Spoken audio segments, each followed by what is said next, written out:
Hi, I'm attorney Father Dan Domingo de los Angeles, and I am a professor of the University of San Jose Recoleto School of Law in Cebu City. Let me give you an overview of our subject this semester, Basic Legal Ethics. Basically, the course will discuss three main topics.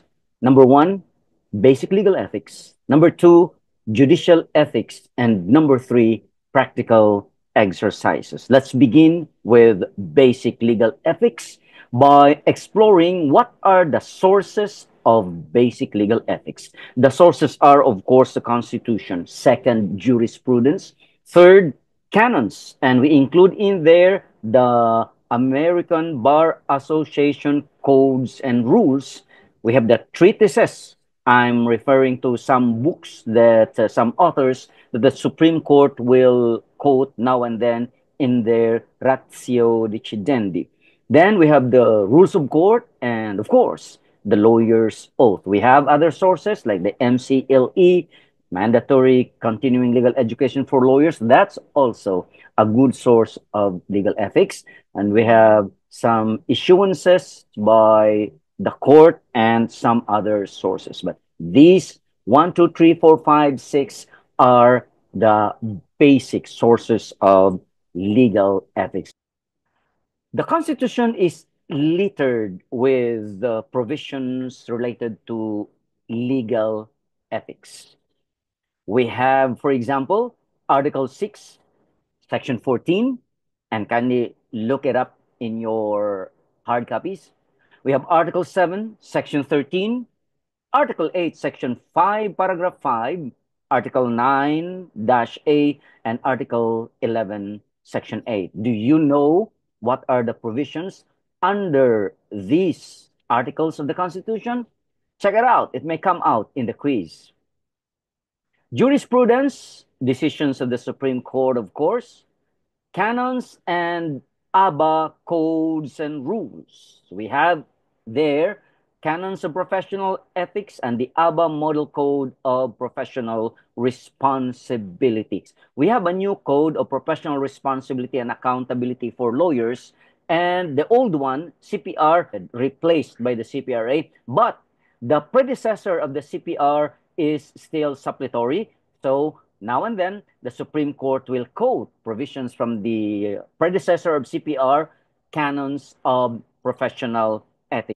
Then we have the ABA Model Code of Professional Responsibility. ABA stands for American Bar Association. The ABA, American Bar Association, made a model code of professional responsibility, and we took so much from this model code, adopted it here in the Philippines, and we have developed our own in the new CPRA, or Code of Professional Responsibility and Accountability, which we'll amply discuss in our course this semester. Treatises, we have Agpalo, Pineda, and other authors quoted oftentimes by the Supreme Court in the ratio decidendi of their decisions. And we have the rules of court and, of course, the lawyer's oath. We have a new lawyer's oath, but the question is, what is the difference between the new lawyer's oath and the old lawyer's oath? Why revise the old lawyer's oath? Why make a new one? First, let's look into the how the old lawyer's oath was drafted. So, well, the old lawyer's oath was centered on the fourfold duties of a lawyer. What are the fourfold duties of a lawyer?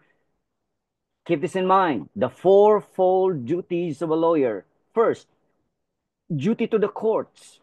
Second, duty to the profession. Third, duty to the client.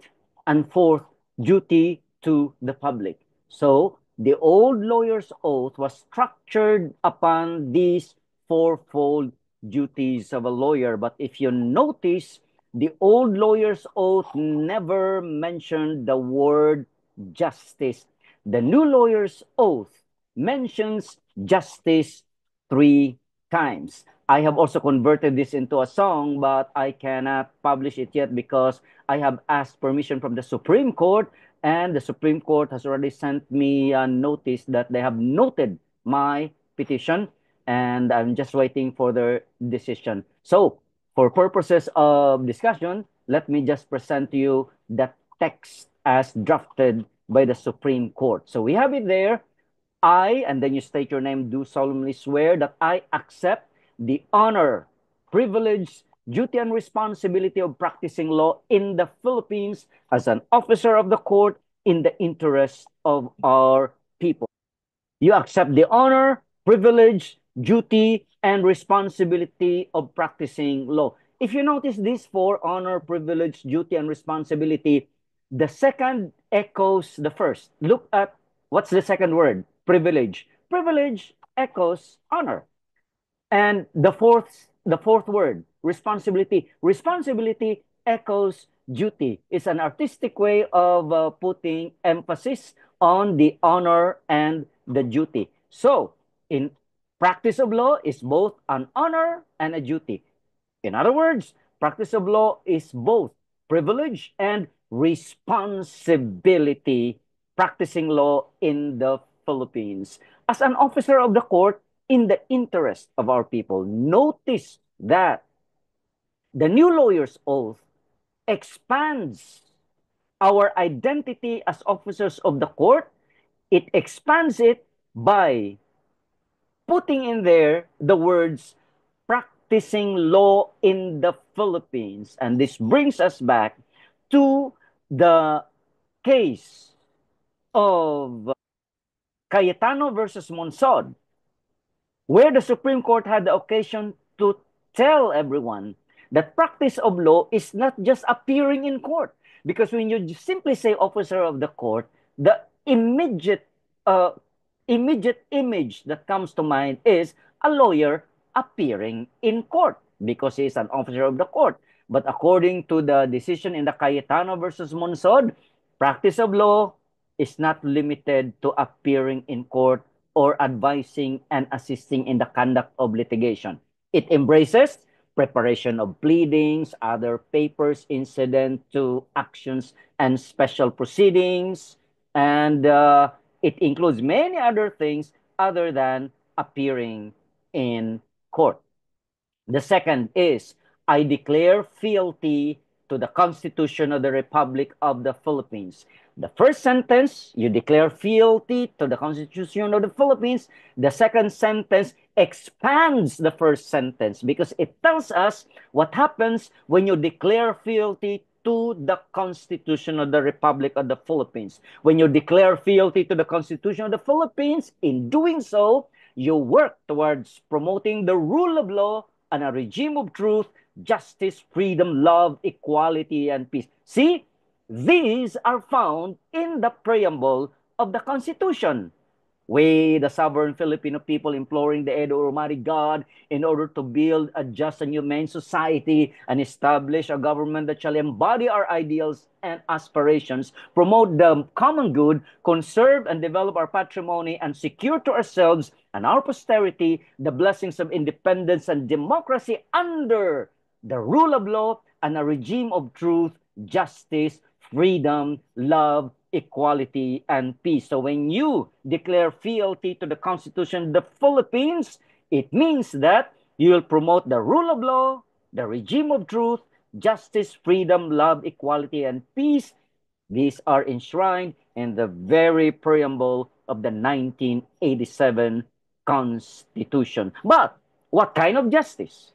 What kind of justice? Do not invent your own concept of justice because justice is littered all over our Constitution. Lots of provisions in the Constitution telling us what we mean by justice. And in summary, what we really mean there by justice is social justice. The previous constitutions, 1935 Constitution, the 1973 Constitution, it also contains social justice. It also contains lots of provisions about justice, but it was more of economic justice.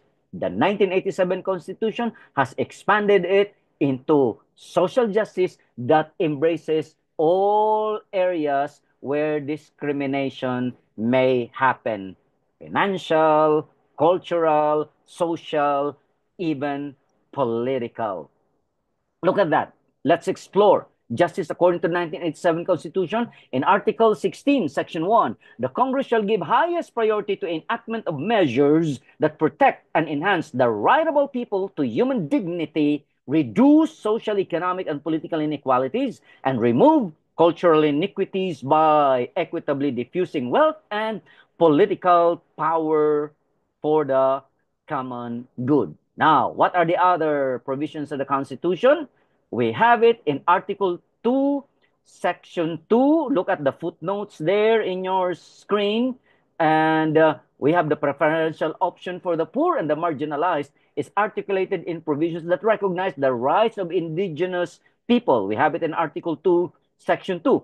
Protect their ancestral lands. We have it in Article 2, Section 5. Provide for the creation of autonomous regions in Muslim Mindanao and the Cordilleras. And in fact, we have our barn now, okay? And then to provide land for the landless, we have provide land for the landless farmers and enable farm workers to receive a just share of the fruits, protect the rights of subsistence fishermen and fish workers, and afford decent housing to and protect the rights of the homeless and the urban poor. We have more. The intent of the Constitutional Commission to distribute wealth and opportunities for development can be seen emphasis rural development and the establishment of an agrarian reform program, the decentralization of the powers of the national government to the local governments. In fact, we have our local government units well covered by the local government code. And then the regulation of monopolies and combinations in restraint of trade, where the prohibition on political dynasties, sad to say, this is not self-executing. It needs a law that executes it, but no one in Congress would pass a law that would execute this provision in Article 2, Section 26 of the 1987 Constitution. That we have the recognition of the people's right to effective and reasonable participation at all levels of decision making. We have more. The Constitution further empowers citizens against oppression through the Bill of Rights, the right to strike, the right to information on matters of public interest, and the power of the judiciary to review abusive acts of the political branches of government through the power of judicial review. Then we have more basic entitlements for living are contained in the provisions of the right to health, right to education, right to a family living wage, and the state programs for social security. Okay, let's move on analyzing our lawyer's oath. Next paragraph, I shall conscientiously and courageously work for justice. See, another mention about justice and safeguard the rights and meaningful freedoms of all persons, identities, and communities. I shall ensure greater and equitable access to justice. I shall do no falsehood, nor shall I pervert the law to unjustly favor or prejudice anyone. I shall faithfully discharge these duties and responsibilities to the best of my ability with integrity and utmost stability. I impose upon myself without mental reservation or purpose of evasion. So help me God. If you are making an oath, you have to recite also the end, so help me God.